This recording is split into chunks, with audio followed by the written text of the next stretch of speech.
America, Australia, New Zealand, Philippines या देशांसह पश्चिम विश्वाला हादरा देणारी एक टेस्ट झाली आहे। इंटरकॉन्टिनेंटल बॅलिस्टिक मिसाईल हे एक असं मिसाईल आहे ज्याची रेंज 12 ते 15,000 किलोमीटरपेक्षा जास्त आहे। या बॅलिस्टिक मिसाईलची चाचणी चीनकडून करण्यात आली आहे। गेल्या 44 वर्षात पहिल्यांदाच ही चाचणी चीनने केली। अमेरिकेसोबत वाढत्या वर्चस्वाची लढाई पाहता आणि आशियातील एकमेव लीडर होण्याची अपेक्षा ठेवून चीनकडून ज्या पद्धतीने मिलिटरी पॉवर वाढवली जाते त्याने जपान सारखे देश घाबरून गेलेत। या चाचणीनंतर जपान आणि न्यूझीलंडकडून अत्यंत तीव्र प्रतिक्रिया आल्यात। 12 ते 15,000 किलोमीटरची रेंज म्हणजे तुम्ही विचार करा, भारताकडे सध्या सर्वात जास्त लॉंग रेंजचं जे अग्नि 5 मिसाईल आहे त्याची रेंज 5,000 किलोमीटरची आहे। याची चाचणी 2012 ला झाली होती। त्यानंतर आता DRDO ज्या अग्नि 6 ची तयारी करते त्याची रेंज सुद्धा 10,000 किलोमीटरच्या आत आहे। अमेरिकेकडे जगातलं सर्वात जास्त क्षमतेचं जे बॅलिस्टिक मिसाईल आहे त्या LGM-30G मिनिटमॅन 3 ची रेंज सुद्धा 13,000 किलोमीटर आहे। सर्वाधिक लांब जाऊन मारा करण्याची क्षमता असलेल्या मिसाईलच्या यादीत अमेरिका आणि रशिया यांचा दबदबा आहे। पण चीननेही DF-41 आणि DF-31AG या मिसाईलची भर टाकून मिलिटरी पॉवर अजून वाढवली आहे। चीनने जी चाचणी केली आहे त्याचे परिणाम फक्त प्रशांत महासागर क्षेत्रातच नाही तर पूर्ण जगात दिसणार आहेत। कारण अमेरिकेकडून या चाचणीकडे स्वतःच्या सार्वभौमत्वावर असलेला धोका म्हणूनच पाहिलं जाणं स्वाभाविक आहे। त्याशिवाय अमेरिकेचे अत्यंत जवळचे देश म्हणजे फिलिपीन्स, तैवान, जपान हे जे प्रशांत महासागर क्षेत्रात अत्यंत महत्त्वाचे आहेत या देशांसाठीही हा एक धोका तयार झाला आहे। चीनने समुद्रात चाचणी केली तेव्हा कित्येक जहाजांना याचा धक्का बसला असण्याची शक्यता नाकारता येत नाही। पण आम्ही संबंधित देशांना आधीच कळवलं होतं असं स्पष्टीकरण चीनने दिलंय, तर आम्हाला कोणतीही पूर्वसूचना मिळाली नव्हती असं जपानचं म्हणणं आहे। चीनने ज्या मिसाईलची चाचणी केली आहे त्याची सविस्तर माहिती तर या व्हिडिओत पाहूच, पण हे मिसाईल चीनमधून कुठे जाऊन पडलं, आजूबाजूला कोणकोणते देश आहेत आणि अमेरिकेसाठी हा धोका का बनलाय, वेगवेगळ्या तज्ज्ञांचं यावर काय म्हणणं आहे हे मी तुम्हाला या व्हिडिओत सांगणार आहे। मटाचं इंटरनॅशनल व्हिडिओचं चॅनल तुम्ही अजून सबस्क्राईब केलं नसेल तर ते जरूर करा।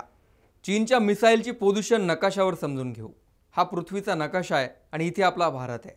भारताच्या बाजूलाच हा कुरापती देश चीन आहे। चीनच्या बाजूला हा संपूर्ण दक्षिण प्रशांत महासागर आहे।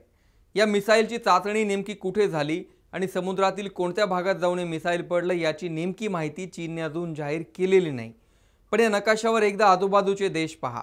हजारो किलोचे अणुबॉम्ब वाहून नेण्याची क्षमता असलेलं एखादं मिसाईल आपल्या जवळ येऊन पडल्यानंतर या देशांची काय अवस्था झाली असेल। या देशांचा चीनसोबत असलेला वाद पाहता भविष्यातली भीती अजून किती प्रकर्षाने समोर येते ते या नकाशावर पाहिलं तर समजेल। इथे चीन आहे, चीनच्या बाजूलाच इथे तैवान आहे। तैवानवर तर चीनकडून सातत्याने दावा केला जातोय। बाजूला जपानची राजधानी टोकियो तुम्हाला दिसेल। इथे फिलिपीन्स आणि इतर छोटे देश तुम्हाला दिसतील। खाली ऑस्ट्रेलिया आणि न्यूझीलंड आहे।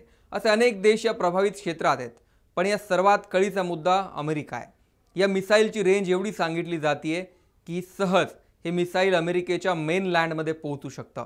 या मिसाईलची जेव्हा चाचणी झाली तेव्हा हे मिसाईल दक्षिण प्रशांत महासागरापर्यंतचा प्रवास करताना अनेक देशांच्या वरून गेलं।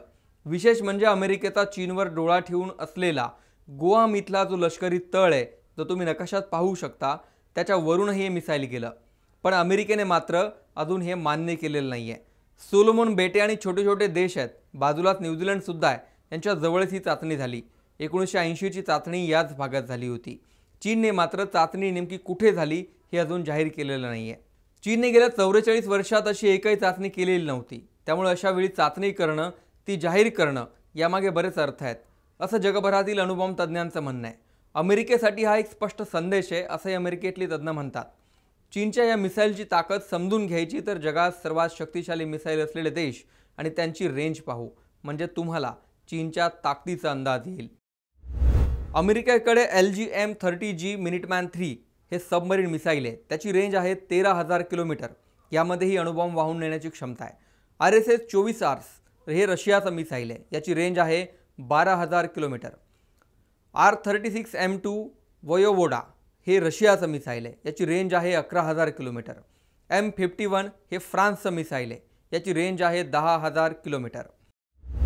जगात आतापर्यंत लॉंग रेंज मिसाईलची स्पर्धा फक्त अमेरिका आणि रशिया यांच्यात होती। पण चीनला जगाचा वर्ल्ड लीडर आणि लष्करातली सुपर पॉवर म्हणून पुढे यायचं आहे आणि त्यासाठीच हे मिसाईल मोठं पाऊल आहे। भारताच्या शेजारच्या देशाने एवढ्या प्रचंड क्षमतेचं मिसाईल विकसित करणं, त्यावर एवढा खर्च करणं यामुळे भारतालाही संरक्षणावर किती खर्च वाढवण्याची गरज आहे ते अधोरेखित होत आहे।